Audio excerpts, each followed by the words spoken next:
de la magistrature. Le président de la République, vu la Constitution telle que modifiée par la loi numéro 11-00/002 du 20 janvier 2011 portant révision de certains articles de la Constitution de la République démocratique du Congo du 18 février 2006, spécialement en ses articles 69, alinéa 3, 79, 84 et 221. Vu tel que modifié et complété à ce jour, la loi numéro 009/2022 du 5 août 2002 portant création de l'ordre national héros nationaux spécialement en ses articles 1er, 2, 3, 4, 6, 7, 8 et 11. Vu le décret numéro 051-E/2003 du 30 mars 2003 portant organisation et fonctionnement de la chancellerie des ordres nationaux spécialement en son article 6 alinéa 1er, considérant les mérites de l'intéressé remarqué à travers d'éminents services rendus à la nation congolaise en tant que l'un des pilastres du pouvoir judiciaire dont il a à 2 reprises présidé le Conseil supérieur de la magistrature, d'abord comme premier président de la Cour suprême de justice, ensuite comme président de la Cour constitutionnelle, et ce, après avoir gravi tous les échelons de la carrière de magistrat.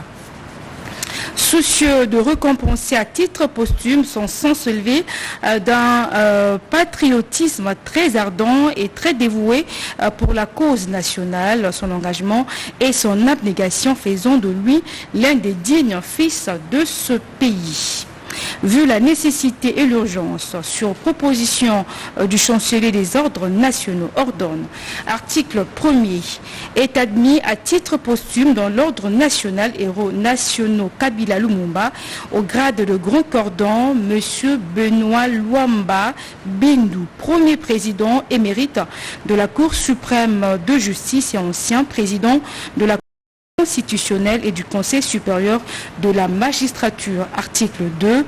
Le chancelier des ordres nationaux est chargé de l'exécution de la présente ordonnance qui sort ses effets à la date de sa signature. Faite à Kinshasa le 19 février 2022, Félix Antoine Tshisekedi Tshilombo. Pour le cabinet du président de la République, Guylaine Yembo Mbouizia, directeur de cabinet. C'est une marque de reconnaissance envers le speaker de la haute chambre du Parlement. Modeste Bahati Lukwebo a reçu une délégation des professeurs, membres du réseau des associations d'enseignants, des universités et instituts supérieurs, et il leur a promis donc de s'impliquer pour le début des négociations entre le RAPICO et le gouvernement. Les explications de Sandra Nyangui. La grève des professeurs d'universités et instituts supérieurs l'a personnellement préoccupé. Le président du Sénat, le professeur Modeste Bahati Lukwebo, s'est impliqué pour une issue heureuse avec le début récent des négociations entre le bon gouvernement et RAPICO. Une forte délégation des professeurs membres du réseau des associations d'enseignants des universités et instituts supérieurs officiels de la République démocratique du Congo est venue exprimer sa gratitude au président du Sénat, le professeur Modeste Bahati Lukwebo, pour ces négociations qui ont conduit à la signature d'un protocole d'accord entre les deux parties. Modeste Bahati a pour sa part rassuré ses interlocuteurs tout en leur rappelant la volonté du chef de l'État, Félix Antoine Tshisekedi Tshilombo, qui place l'homme. Monsieur, c'est pour lui dire merci pour tout ce qu'il a fait, parce que n'eût été son intervention, peut-être le passé. Donc c'est grâce à lui que nous en sommes arrivés. D'où il est important pour nous, pour venir lui rendre compte et lui dire merci. Je profite de cette occasion pour remercier le chef de gouvernement, c'est-à-dire le Premier ministre et le président de la République, qui ont permis à ce que ces assises aient lieu. Concernant la reprise des activités dans les universités et instituts supérieurs officiels, le professeur Rodolphe Liolo, coordinateur du RAPICO, a indiqué que les professeurs ne reprendront les cours qu'à l'issue des travaux en commission paritaire qui vont bientôt commencer. Les nouvelles de nos provinces, 2 morts, plusieurs blessés et des dégâts matériels importants. C'est le bilan de la pluie diluvienne de 45 minutes. Des vents violents qui s'est abattu sur une ville de Lissala, nous sommes là, de la province de la Mongala. Peut-être aux environs de 14h30 qu'une pluie accompagnée du vent violent s'est abattue sur toute l'étendue des provinces de la Mongala. Le vent qui a soufflé au moins pendant 45 minutes a laissé d'énormes dégâts matériels et humains. Quant au bilan matériel, les tableaux nous fait état des hôpitaux, écoles, églises et maisons d'habitation écroulées et des toitures emportées. C'est le cas notamment des toitures du pavillon où sont logés les dépôts pharmaceutiques avec les médicaments anti-Covid et les laboratoires de l'hôpital général et du centre de santé ou poteaux qui sont emportés. L'église catholique, paroisse Saint-Jean-Paul II, tout entière, reste par terre et une partie de la toiture de l'église protestante, paroisse 3C, endommagée. Les sources proches de la mairie dénombrent plusieurs écoles et institutions universitaires qui ont perdu leurs infrastructures. Il s'agit de l'ISTEM Tobikissa, complexe scolaire Père Ferdinand de Groot, complexe scolaire moderne, EPD Moniele, EP Bossogbete, EP Bifou et bien d'autres. Les mêmes sources indiquent que plusieurs maisons sont écroulées. Au quartier Nzongobono, 40 ménages environ sont sans abri. Certains ont passé nuit à la Belle Étoile et d'autres sont dans les familles d'accueil. Il convient de signaler en outre que 2 personnes sont mortes et plusieurs autres blessés suivent des soins dans des formations sanitaires. Sachez également que le gouverneur intérimaire du Tanganyika, Samba Kayabala, a présidé mercredi la cérémonie de distribution des motos et véhicules dont de l'ONG PAT Congo aux 11 zones du Tanganyika dans le cadre du programme élargi de vaccination. Images et commentaires.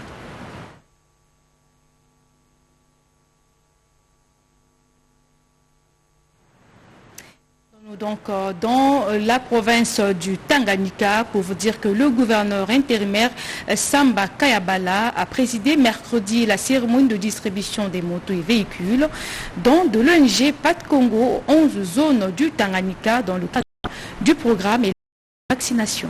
Jeudi 16 février 2022, l'esplanade du bâtiment du gouvernorat du Tanganyika a abrité une cérémonie hors des communs consistant à distribuer des engins roulants aux entités sanitaires de la province. Il s'agit là de 59 motos de terrain, une Jeep 4x4 de marque Toyota Land Cruiser double cabine et de 2 groupes électrogènes de 70 kVA chacun destinés aux 2 antennes du programme élargi de vaccination PEV du Tanganyika et aux 11 zones de santé que compte la province. Ce don est un fruit du partenariat bilatéral entre le gouvernement provincial du Tanganyika que pilote le gouverneur Samba Kayabala Moni et la fondation Bill and Melinda Gates dans le cadre de la vaccination des routines contre la poliomyélite. C'est le chef de l'exécutif provincial du Tanganyika qui a présidé en personne cette cérémonie en présence des bénéficiaires conduits par le chef de division de la santé, Dr Jerry Kibanza, et du partenaire, la fondation Bill and Melinda Gates, représentée par Madame Lucie Mwepu, point focal, qui remplace le Dr Kolar Madika, muté à Kinshasa. Ces 2 groupes électrogènes sont destinés aux antennes PEV Kalemi et Kabalo, y compris 2 motos par antenne, la Jeep 4x4 étant réservée à l'antenne de Kabalo, et chacune de ces 11 zones de santé de la province aura 7 motos pour la mobilité, de manière à faciliter le processus de vaccination dans les milieux inaccessibles de la province. Président la cérémonie, le gouverneur intérimaire Samba Kayabala Moni a loué cet aboutissement d'un partenariat financier qui s'est déroulé dans un climat serein, malgré de nombreuses difficultés dues à la conjoncture économique et au contexte de la Covid-19.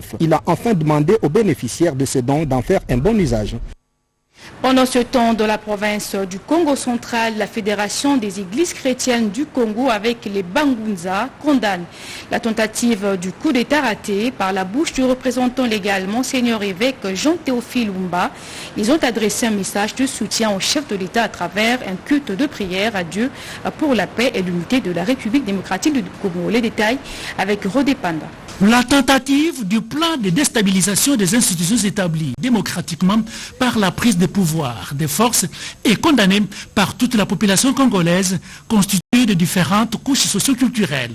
La Fédération des églises chrétiennes des Bangunza dans le Congo central pense que la sécurité et la paix du pays est une affaire de tous. Le gouvernement recourt aux moyens politiques et techniques et les églises participent à la défense de la sécurité par des prières. En cette circonstance, des tentatives du coup d'État raté, la Fédération des églises chrétiennes, par les biais de son représentant légal, Monseigneur évêque Jean-Théophile Oumba Dimbadou, condamne cette attitude et apporte un soutien au chef de l'État à travers un vibrant message de réconfort spirituel et moral.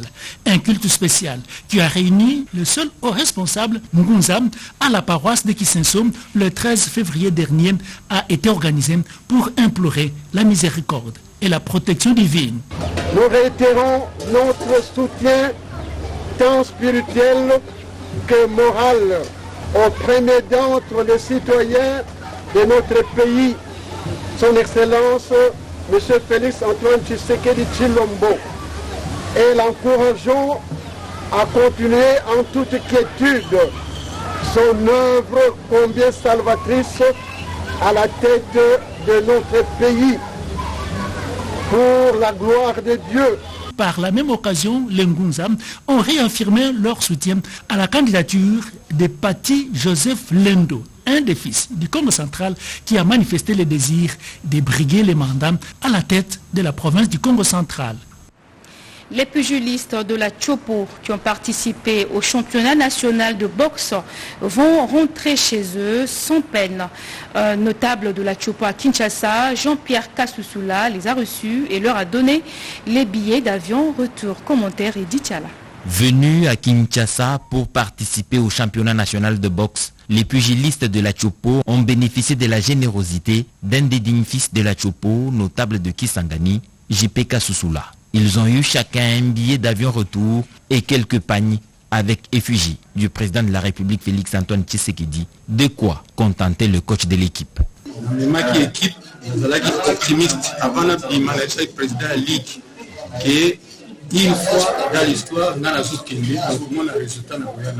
J'ai dit au président de la Ligue de boxe de la Chopo que je ne rentrerai pas bredouille. Aujourd'hui c'est fait. Nous remercions de tout cœur ce fils de Chopo, JP Kassoussoula, qui se donne pour ses frères. Kisangani était le 3e pôle économique du pays et nous devons travailler pour revenir à ce niveau. Tous peuvent repartir ainsi à Kisangani avec la conviction d'avoir été soutenus à Kinshasa par les leurs. Dans l'actualité, célébration des 40 ans de l'UDPS à Dimbélengue territoire. Nous sommes au Kasaï central. Le gouverneur de province, Tarsis Kabatousuila, l'un des pionniers de première heure de l'UDPS organisé avec faste à cette fête d'anniversaire. Images et commentaires. Pour jour 40 ans, nous avons vécu la dictature sous Mobutu et le parti né dans la maison de son excellence, le feu Dr Etienne Tshisekedi, a aujourd'hui 40 ans. Jour pour jour, nous avons de mauvais et de bons souvenirs. Le bon souvenir que nous avons, c'est du fait d'avoir répondu au grand slogan de l'UDPS qui dit « L'UDPS vaincra et gouvernera ce pays un jour ». Aujourd'hui, nous sommes au pouvoir. C'est pour nous la grande satisfaction. Vous remarquez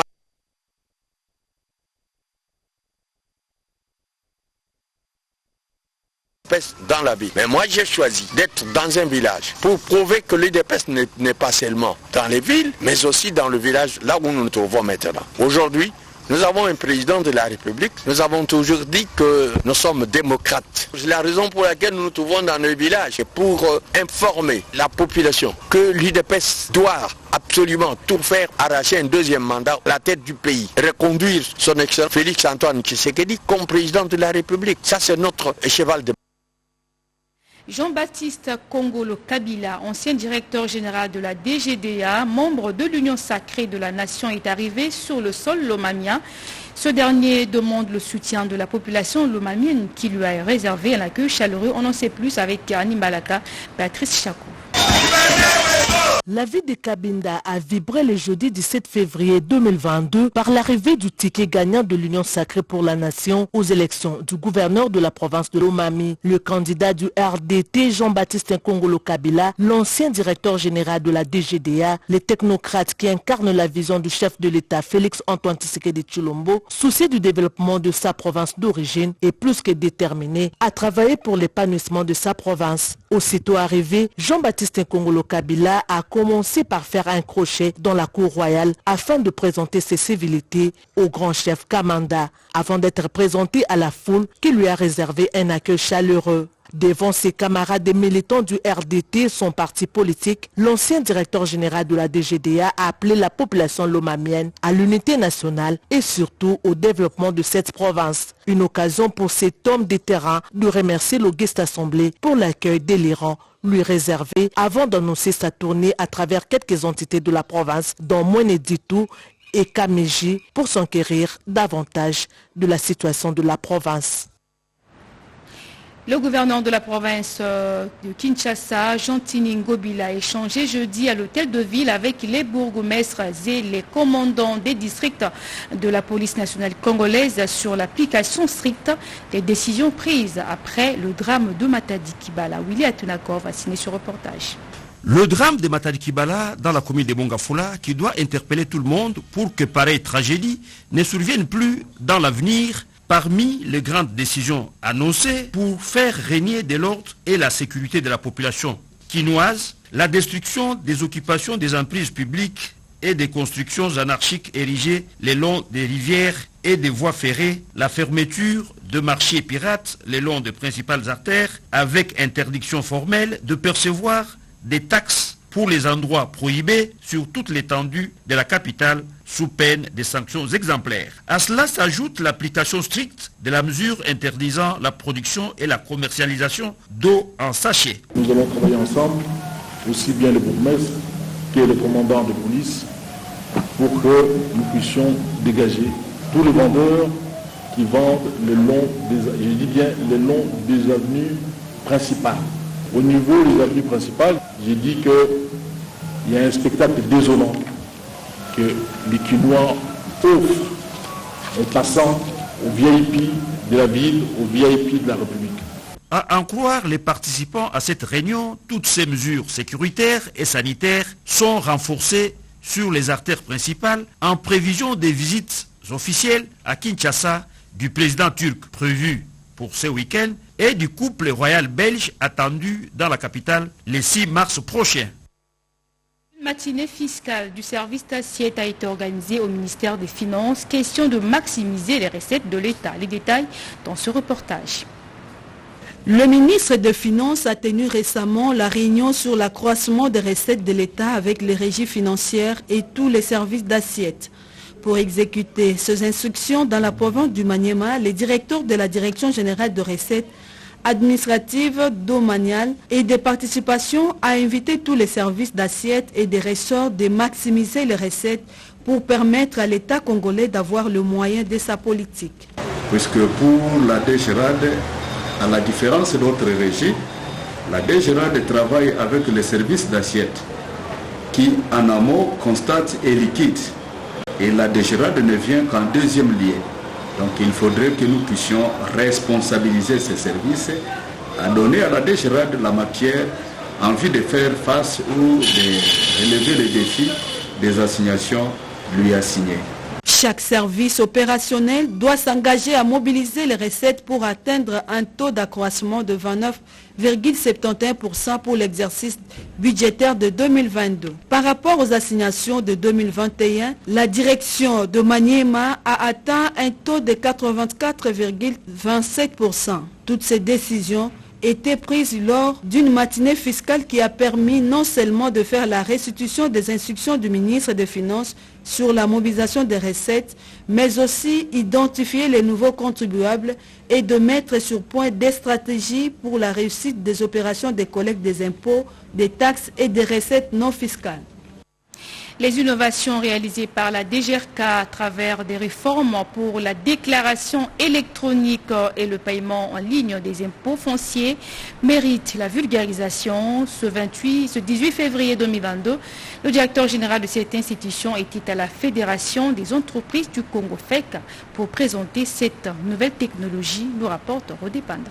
La Fédération des entreprises du Congo FEC, avec le gros d'opérateurs économiques en son sein, restent les partenaires privilégiés de la Direction générale des recettes de Kinshasa, DGRK, pour faciliter les opérations de collecte et paiement des taxes et impôts fonciers et autres articles. À la DGRK, une nouvelle technologie a été mise en place. Désormais, les transactions et le mouvement des paiements se feront par voie électronique avec la télédéclaration. Ces réformes intervenues à la DGRK pour déclarer le bien, les paiements et les nouveaux taux d'impôt foncier nécessitent une vulgarisation et une sensibilisation des contribuables. Sur demande de la FEC, la DGRK est allée présenter et expliquer ces innovations. Félicien Kouloutantoula, directeur général de la DGRK, précise. Nous avons voulu leur présenter la télédéclaration et digitalisation des paiements, accompagné des banques et d'autres partenaires comme Info7 pour qu'ils puissent voir comment ils peuvent faire leur déclaration en ligne et payer directement en ligne. Et cela, c'est pour lutter contre le coulage des recettes qu'on constate souvent dans les contacts immédiats entre l'administration fiscale et la CGT. Le secrétaire général de la FEC, John Nkono, salue cette nouvelle initiative et promet de répercuter le message. La FEC a un rôle qu'il a déjà commencé et nous croyons que les opérateurs économiques qui étaient présents ont bien compris le sens de la réforme et vont s'y soumettre. Nous allons continuer à sensibiliser nos membres quant à cela. Nouvelle technologie oblige, les services à la DGRK sont pris en charge par le numérique. Une conférence sur les prévisions budgétaires et le programme d'action 2022 a été organisée par l'Office national du tourisme en vue de mettre en place une feuille de route devant permettre à l'ONT de mieux vendre l'image de la République démocratique du Congo. C'est un reportage de Jojo Dibou. Une première depuis la création de l'Office national du tourisme, ONT, en 1986 en République démocratique du Congo. Il s'agit de l'organisation de la toute première conférence sur les provisions budgétaires 2022 et le programme d'action 2022 qui a mis autour d'une table les directeurs provinciaux, les chefs d'agences provinciales et la direction centrale de Kinshasa. Tout a été passé au peigne fin, comme l'explique Benjamin Kyungulu Benga, directeur de marketing de cette entreprise publique ONT. Ça ne servait à rien de faire un programme d'action avec des activités éléphantesques. Vous remplissez le programme avec des activités que finalement vous n'exécutez pas, vous n'évaluez pas. Nous avons donc, dans le cadre de ce programme, suivant les lignes directrices de la direction générale, de la directrice générale de l'ONT, opté pour un condensé d'action, mais qui soit réalisable pour permettre la relance et la reprise du tourisme en cette période post-Covid. Cette session nous a permis d'avoir le même point de vue, d'échanger sur les problèmes qui nous concernent, afin que nous réfléchissions ensemble sur les actions et les prévisions budgétaires pour l'année 2022. L'Office national du tourisme a pour objet de promouvoir le tourisme en République démocratique du Congo, de faire connaître et surtout de vendre les produits touristiques de la RDC. Parlons santé dans ce journal avec cette première phase de la stratégie renforcée de vaccination contre la Covid-19 par le programme élargi de vaccination. Il concerne les personnes âgées de plus de 18 ans à travers les 35 zones de santé de la capitale. Les précisions de Luzette Nsakala. Face à une adhésion vaccinale faible contre le Covid-19 et dont le taux est estimé à près de 1% de la population, le programme élargi des vaccinations PEV a décidé de renforcer la vaccination contre le Covid-19 par la stratégie de déploiement des équipes mobiles en vue d'améliorer ces taux de vaccination dans la capitale Kinshasa. Les églises, les carrefours et les marchés ont été ciblés pour cette première phase. Nous avons déployé à travers toute la ville de Kinshasa 30 équipes mobiles de vaccination pour renforcer. Déjà, il y a une stratégie qui existait déjà au niveau de nos zones de santé. Et cette fois-ci, nous avons renforcé cette stratégie avec le déploiement des équipes mobiles de vaccination. À travers toutes les 24 communes de la ville-province de Kinshasa. Et sur le terrain, nous avons été au rond-point des avenues Force. On a été en face du ministère de l'Intérieur, le boulevard Triomphal. Nos équipes vont vacciner pendant 15 jours pour le mois de février ici et 15 jours pour le mois de mars. Et l'objectif attendu est qu'une équipe puisse vacciner au moins 100 personnes par jour. Dans l'ensemble, on s'attend à près de 70 000 personnes à vacciner pendant les deux phases ou les deux passages de cette activité. Financée par l'USAID à travers Breakthrough Action et M-Right, cette campagne sera menée en 2 phases, soit du 14 au 28 février et du 7 au 21 mars 2022. Elle concerne des personnes âgées de plus de 18 ans. Autre volet de l'actualité, une sourde muette, orpheline de mère, très intelligente mais sans moyens. Ruth Ntiamala, c'est son nom. Elle plaide pour sa poursuite des études universitaires et sollicite pour ce faire le soutien des hommes de bonne foi, nous fait savoir Séverine Pascal Katanda.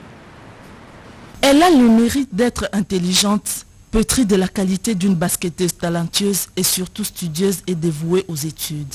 Elle désigne Ruth Ntiamala, orpheline de mère, sourde muette de son état, détentrice d'un diplôme d'état en pédagogie avec 72%, qui ne jure que de poursuivre ses études supérieures dans des universités spécialisées pour sa formation de sourd-muet encore inexistante en RDC. La somme des connaissances acquises la rendra capable de s'assumer en toute indépendance et la disposer ainsi à servir son pays. Il devient impérieux que les autorités à tous les niveaux et toute personne de bonne volonté soient attentives à sa sollicitation d'aide financière. Je désire poursuivre mes études universitaires, mes parents n'ont pas de moyens. Je demande à toute personne de bonne volonté qui me suivra puisse nous contacter à travers le numéro affiché. Maman Denise Nyakero et sa fondation, les organisations non gouvernementales, aidez-moi pour que je ne sois pas quémandeuse sur la rue.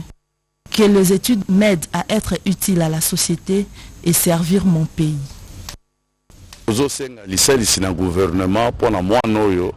Nous sollicitons de l'aide pour notre fille qui a fini avec 73% aux humanités afin de poursuivre ses études universitaires à l'étranger.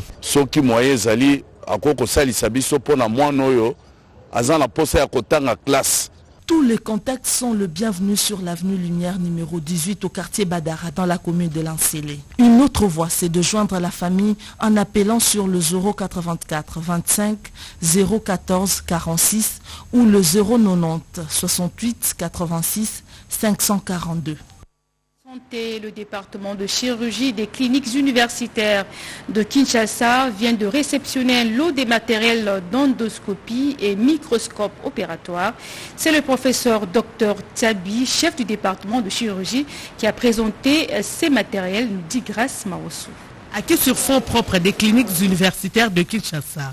Ces 2 appareils, notamment le microscope opératoire et la colonne endoscopie, vont permettre au corps médical de faire diverses chirurgies complexes avec ou sans cicatrices minimisées.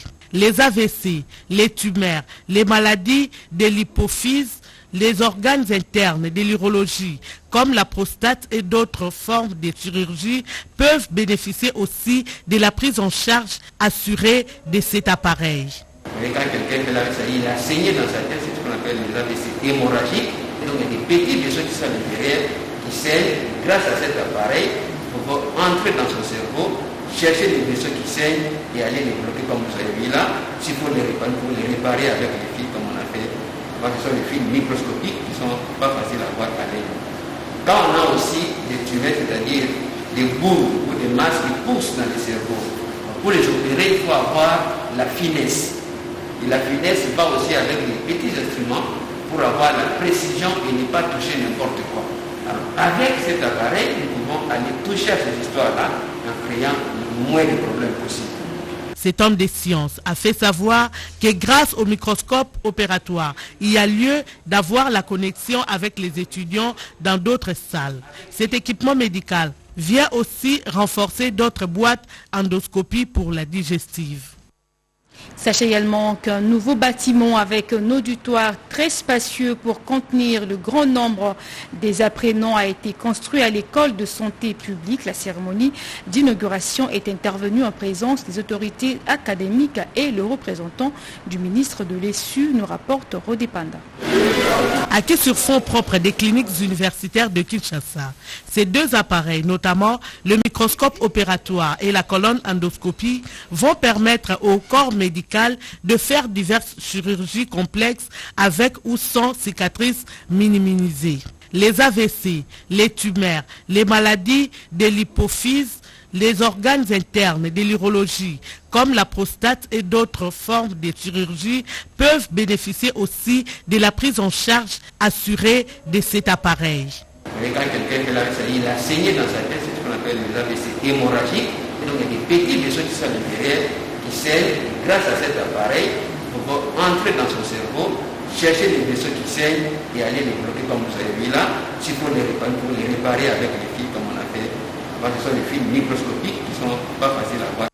C'est une première dans l'histoire de l'université de Kinshasa où le comité de gestion a organisé une visioconférence en mode Zoom avec la diaspora scientifique congolaise et expatriée éparpillée à travers le monde.